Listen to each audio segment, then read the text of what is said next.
Hi, nandito nga pala kami ngayon sa game center. Kailangan ko na sundin tong asawa ko. Nawiwili na kanina pa yan. Kanina pa ako naghihintay dito, oy. Uwi na tayo. Ito nga pala yung libangan niya, ang maglaro dito sa game center. Wala, asan na kayo siya? Nawala.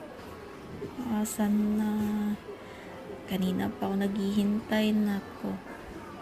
Ala, at tata. Ayun siya.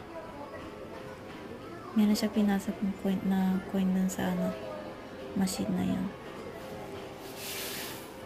Para sa susunod, meron na naman siya gagamitin. Parang bata. Ay, parang bata tong asawa ko. Kailangan pa kitang samahan dito sa mga kalukuhan mo na to naman. Alala, sana naman pupunta yan. Uy, asang ka na naman?